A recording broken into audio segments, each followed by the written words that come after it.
Hi, everyone. Wow, that really works.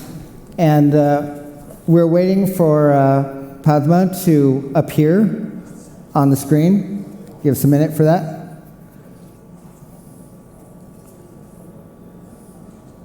So it looks like we got some technical issues here for a minute. Yeah, we'll fix that. Fixing that right now. Yeah. There we go. You know, they say when you do a technical demonstration, any of 100 things can happen, and one of them is that it works. All right. Okay. So hi, Padma. We see you on the screen. You're here. You're facing the audience. Welcome. We're excited to have you here. Thanks for taking the time to do it.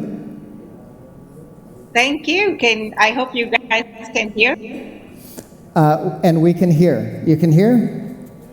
Great. Yes. Fantastic. So that's like a major accomplishment. We can we can see you, and I think they can see us, and they can hear us. So listen, Padma, you have an incredible background. You've been the CTO of Cisco, like a gigantic, very strong, powerful company. You've almost defined the role of what it means to be a CTO, and you're now an entrepreneur also. And so you've kind of got this corporate side, and you've got the entrepreneurial side. Why don't we start with the entrepreneurial side? Tell us about Fable and what you're doing as an entrepreneur. Clark, first of all, thank you very much for having me as part of this conference, and it's too bad I couldn't be there in person to see everyone, but it's a great opportunity to have this conversation. So as you mentioned, I started my current company, Fable, about years ago now, with the intent of using technology to benefit humans more directly for our wellness. And it's sort of a fun platform for people to come together and read together. Reading is considered to be a very powerful tool for our mental wellness. So throughout my career in technology, I worked in many parts of the industry, many different industries. I started my career in the semiconductor industry, and I was CTO for Motorola, and I was part of the mobile revolution, mobile internet revolution. Then moved to Cisco. From Cisco, I actually went to a China-based startup CEO and built electric cars there. But as I was working in technology industries at large companies, I got very interested in finding innovative ways that technology could be applied more directly for human beings and our wellness. And so initially I started looking at healthcare and thinking about how technology might be beneficial to the healthcare industry. But as I was researching that work, I came across a lot of data that was talking about how mental wellness is online globally. So, like anxiety, stress, depression, loneliness, all these things, and this is COVID, by the way, are trending in the wrong direction and literally affecting every age demographic, income demographic, as well as geographical demographic. And I wanted to be able to use technology to solve this complex problem of how do we help give tools to take care of our mental wellness. And as I was researching that, reading surfaces to the top as a great tool. And it's sort of interesting, right? Like the physical fitness movement started with walk 10,000 steps a day, and $1 trillion industry worldwide. Similarly, I think the mental wellness industry could benefit from encouraging to make reading a daily healthy habit. So that's what Fable is, and that's what we're building. Let me break in a little bit and try to understand better. So how does a person get better mental health? And I think it's either through reading or some sort of social connection. Just what does a person experience in order to get this better health? Yeah, that's a great question. I think what research shows is that when we are reading, fiction or non-fiction. And of course, we read for work, we read for school, and we read for entertainment, right? But regardless of what we're reading, we're reading something. Our brain puts us inside that story, and neuroscientists suggest that when we do that, when you're immersed in reading a story or listening to a story, actually even watching a story, you laugh out loud, you experience all the emotions that are happening inside the story. Sometimes you may cry, you may feel sad. All these emotions, as we are reading, allows us to unplug from whatever's causing us stress at the moment. Yeah. And there is scientific data that suggests that if we read 30 minutes every day consistently, all other things being equal, we'll live 2 years longer. And And is what you would reading say there is helping people read more and make reading much more active and fun. and do you know, does reading do a better job of that than watching a movie or playing music, or like there's other ways that you can like unplug? Yes, reading is supposed to be the most beneficial, even lost as comparable in terms of wellness benefits compared to like meditation or even therapy, right? If you're thinking about mental wellness and not physical ill, is actually very beneficial, more beneficial than listening to music or being outdoors. And it's easier than meditation, right? Because a lot of us read and it comes naturally for us, it requires quite a training. So Okay. that's the reason it's much more beneficial for us. So I'm going to take your message and I'm going to take it directly to a couple of my kids and tell them that you better start reading more because that it's for their benefit and therefore for mine. Okay. So now that you're an entrepreneur, and let me just get what's your advice for the entrepreneurs today? What's happening in the world? What do what's different? What are you just kind of like bring all your experience to like right now you're starting a company or you're still early in a company. What could you tell them that maybe is not in a book right now? Yeah, I think what is fascinating right now is technology. I would say in the last 5 years has probably moved and advanced at a much more faster pace than even the decade before, right? It's sort of like machine learning, AI, and how we apply these technologies is really, really advanced at a pace. It seems like, and I've been in the tech industry for 3 decades or even more, working in various parts of the industry. But this is the moment I feel there is so much happening, so much progress happening. At the same time, there are just some very complicated problems that face us, like climate change, health tech, making health accessible, allowing people to cause deeper human connection. How do we prevent from technology from isolating us, but how do we use technology to bring us closer together? They're just much more complicated problems than faster and organize our photos better. They just, I feel like for entrepreneurs, it's a really great moment to think about some serious problems we could solve and tackle, whether it's wellness, physical wellness, mental wellness, health in general, water, climate. There's just so many things that we could be constructively technology. It's just the right moment. My advice to entrepreneurs more than ever, thinking through what are some problems we're solving is very, very critical. I often tell founders, don't fall in love with the product you're building, fall in the problem you're trying to solve. Because the Yeah. product you're building could change based on the feedback you get from users, from the market. Sometimes you have to pivot, sometimes you have to deprioritize certain features and prioritize other features. But what really needs to be the true north for you as an entrepreneur is the problem you're trying to solve. Yeah. And there are many, many big problems that face us, and I think it's the right time to be thinking about how do we tackle some of these. Yeah. And that list of problems that you gave, in some ways, I think of them as all variations of sustainability. It's like either the climate, or is the healthcare system sustainable, or is people's like just ability to live for different reasons, or move around, or transport. Like it's all just, can you survive in a way?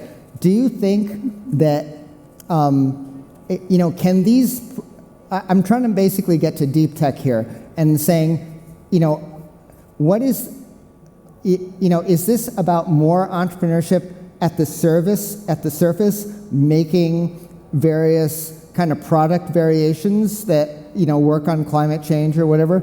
Or is this going to be about fundamental new technologies? And I guess what I'm trying to figure out is, what do you think is the state of deep tech, and how does it connect to your statement about, either the problem or just so forth? I'll just let you answer based on that.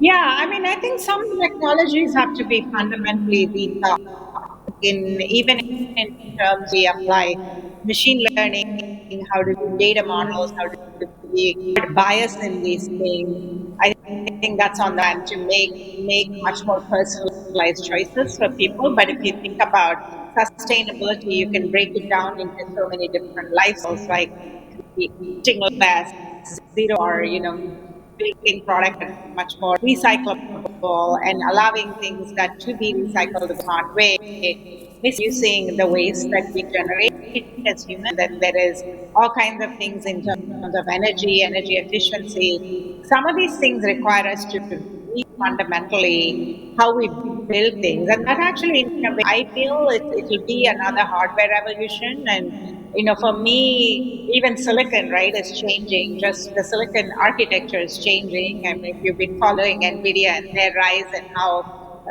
because they're a silicon company and they're able to reinvent themselves to meet the new requirements in the compute architecture, instead of like moving from cloud to very compute intensive applications.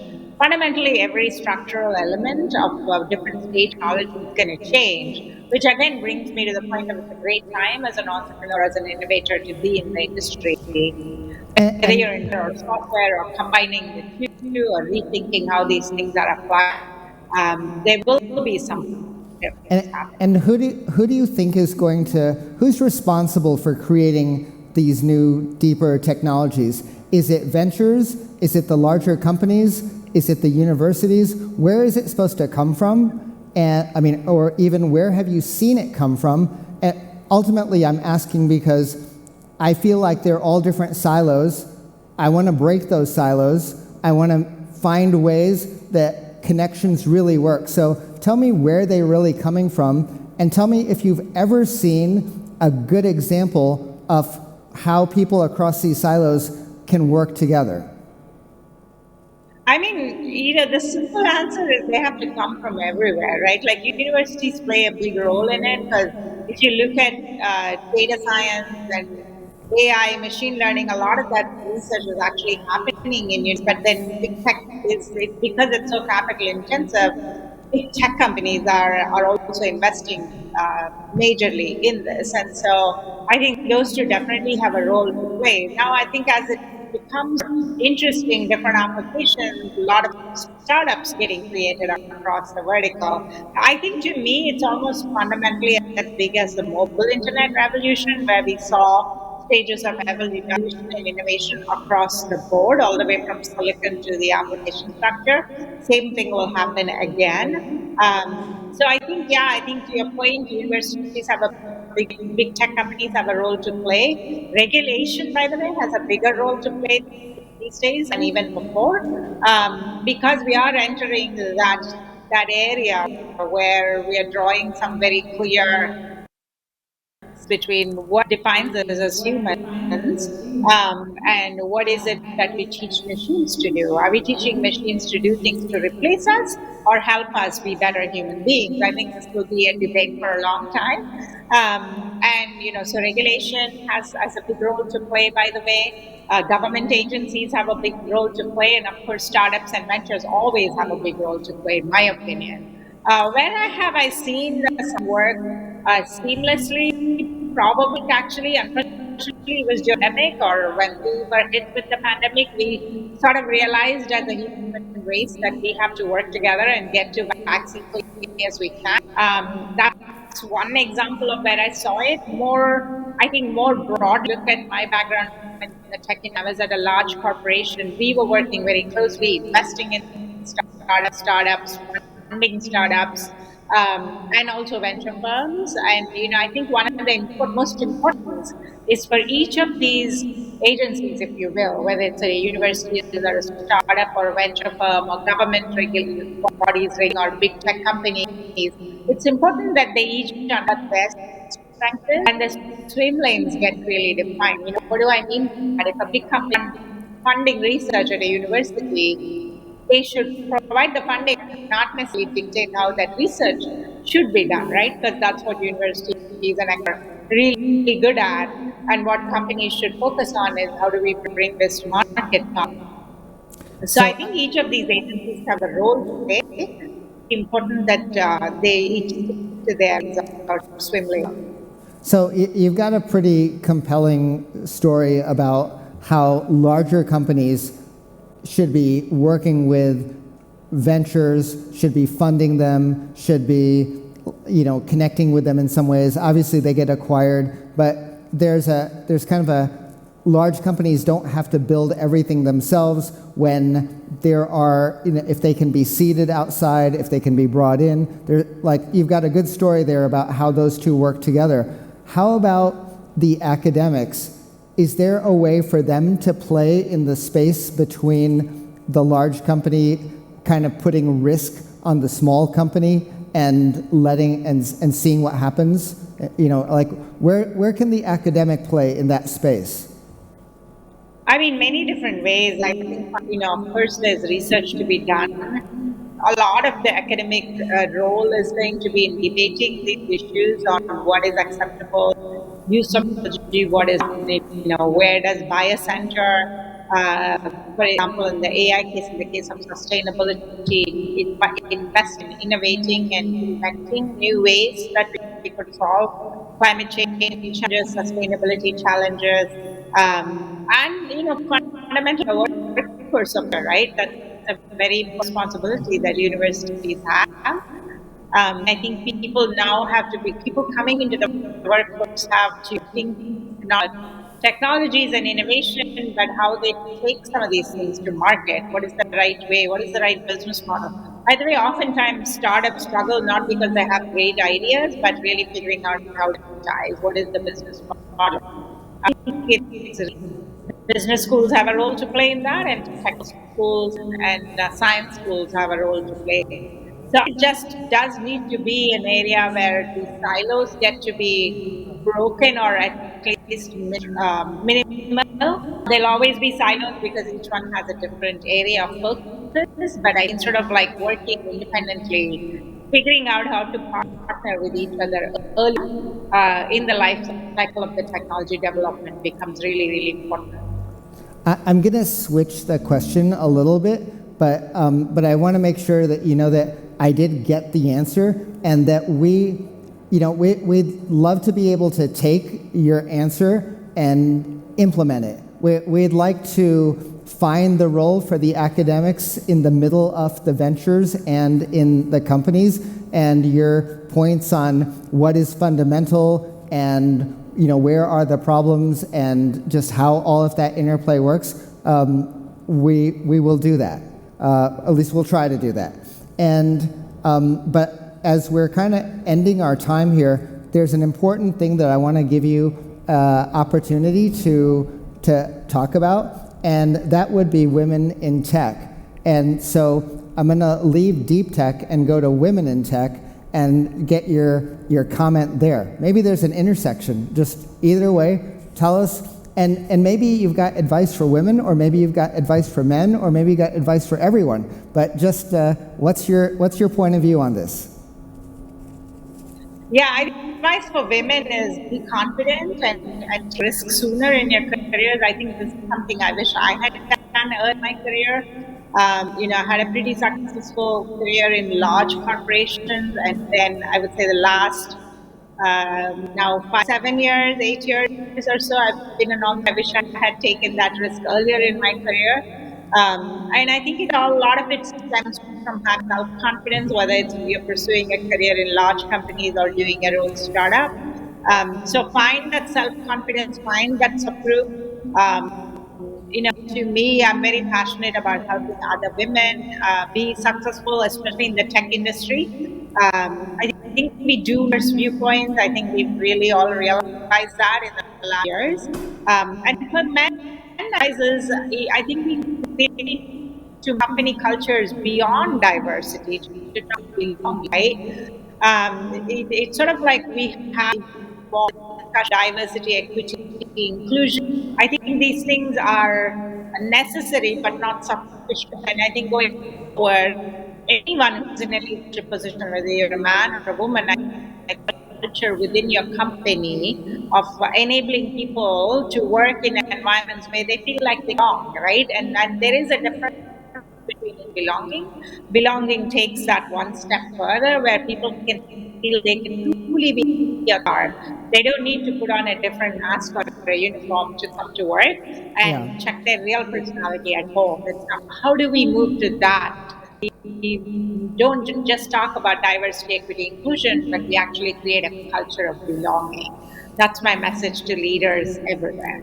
Okay, fantastic. And you're really talking about kind of the mirror image between confidence and the culture that accepts the inclusion and how those would build on each other. So thank you so much. Thank you for taking the time to speak to everyone. Thanks for taking your words and having them encoded in, what we're basically recording and what we're going to take from this for this audience and for future audiences that will see this. Thank you so much for your time today.